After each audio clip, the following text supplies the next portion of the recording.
Ever wonder how Canada keeps dirty money out of our financial system? Meet the PCMLTFA, a powerful law that fights crime, protects investors, and keeps our market very clean. In this lecture, we're gonna dive deep into PCMLTFA, know ins and outs of this law that fights the money laundering and terrorist financing. Let's get it done. PCMLTFA. What a long acronym. So, it is Proceeds of Crime, Money Laundering, and Terrorist Financing Act, PCMLTFA. What is this long acronym? It's a law in Canada that helps stop criminals from hiding illegal money and prevents the funding of terrorist activities. So it's a set of rules and law, okay? We have two important terms here, money laundering and terrorist financing. Let's get to money laundering. Okay, please do not learn money laundering here. Okay, don't launder money. I mean, you won't, but you need this. You need to know this process because you have to detect the those clients that are that may do the money laundering. Okay, to detect them, you need to know the process. Money laundering happens when criminals take dirty money from illegal activities and make it look clean by hiding its origin. What's the process? It has 3 steps. What are the steps? Placement, layering, and integration. You don't need to memorize these steps, okay? I'm just saying it because you have to know the process behind money laundering. Let's elaborate these steps with an example. Let's say a drug dealer makes a lot of illegal cash, okay? So placement. Now, if he deposited it into a bank as a cash and then buys stocks or property, so this is layering, it deposits that cash into a bank and then buys stocks or other stuff, it's layering. And then integration part, then when stocks go up, it sells that stocks and like open up a business. So the whole thing is it becomes very hard to trace the origin of that money because the drug dealer is doing lots of transaction, lots of hiding steps here. Okay. Now it looks like illegal money is just converted into a legal money. Okay. That's the whole process of money laundering. Now let's get to terrorist financing. It also has 3 steps. What are the steps? Fundraising, fund transfer, and fund use. Terrorists need money to plan attacks. Okay. They hide where their money comes from, so authorities don't track them. Okay. So, fundraising step, where do they get their money? From people or organizations or government, even some governments support them. Or from, I don't know, illegal businesses like a fraud or smuggling. Let's say a criminal group donates money to a fake charity, okay, which then sends it to a terrorist group. This is how can like fundraising can happen. Then that charity transfers that money to that criminal group. Okay. It is coming, so the criminal group will get that money from a charity. It looks legit. Okay. Nobody will suspect a charity. And then that criminal group will use that money to buy weapons to attack a certain country or a certain community. I mean, to do a terrorist activity. So this is the whole process, which both of them are of course, illegal things and not recommended. Now let's get to the rule, the PCMLTFA. This law, the main goal of Proceeds of Crime, Money Laundering, and Terrorist Financing Act is to detect and prevent money laundering and terrorist financing activities.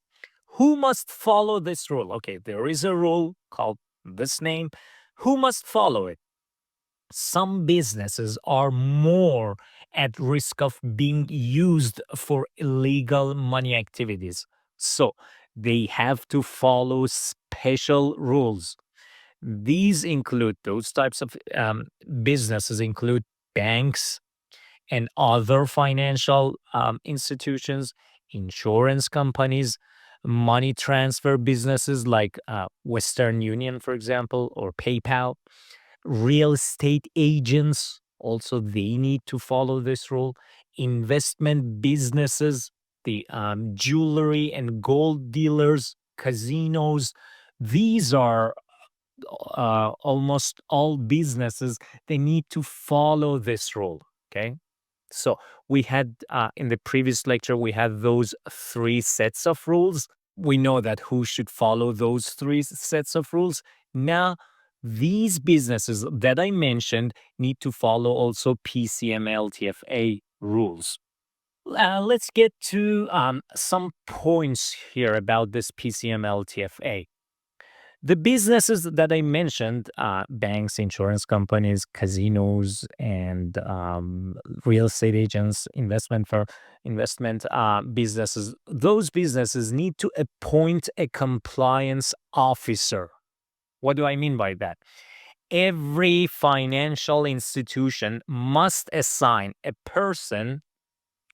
That person's name or the role is called Chief Anti-Money Laundering Officer, okay, to oversee their anti-money laundering and terrorist financing efforts. So in their firm, we have a role. Actually, there is a certification, AML certification, anti-money laundering certification, which I believe is called CAMS. The most famous one is called CAMS. It is 900 plus pages. If you're interested in anti-money laundering, that's a good certification, by the way. So each of these businesses, financial institution, need to appoint a compliance officer, okay, or anti-money laundering officer. This person makes sure that the company follows all that PCMLTFA rules. Now, those financial institutions need to also set up rules and procedures. They not only follow the PCMLTFA rules, they also need to set up their own rules and procedures. The company or the investment firm or the financial institution must create policies and procedures to prevent illegal money activities. These includes know your client. We will dive a lot deep into know your client, verifying customers' identities before doing any transaction or business with them, enhanced measures, I mean, extra checks for high risk customers or businesses that could be involved in illegal activities. So these are customized for each financial institution out there. The third duty of these financial institutions is, or those businesses that follow PCMLTFA, is identifying suspicious activities. So the institution must watch transactions to spot anything unusual. I mean, it is usually will do automatically. They set an amount, for example, 10K, and then when somebody deposits or transfers more than 10K, it will be red flagged, and the bank teller or financial advisor will ask that client, "Hey, okay, what's this? What's the source of this money? Who are you sending to?" I mean, there are some questions. There are some policies and procedures that the employees of that investment firm need to follow that. They must identify red flags. What are the red flags? Such as large cash deposits. If somebody comes with 50K cash in hand and wants to deposit it in a checking account, it's a red flag. You should ask, okay, buddy, you have 50K, good for you, but where did you get that 50K from? I mean, it may be legit, okay, no judgment, but when somebody have 50K, I mean, it's more of a red flag. It is suspicious. Come on, let's agree on that. It is suspicious, but maybe 10% it's legit, okay? Don't judge people. And then a rapid money movement is a red flag, or connections to suspicious people or groups is a red flag. The fourth duty or responsibility of those businesses that follow PCMLTFA is reporting suspicious activities. Okay, you identified suspicious activity. Now you need to report it. If anything seems suspicious, the company or investment firm or financial institution must report it to the government agencies. Okay.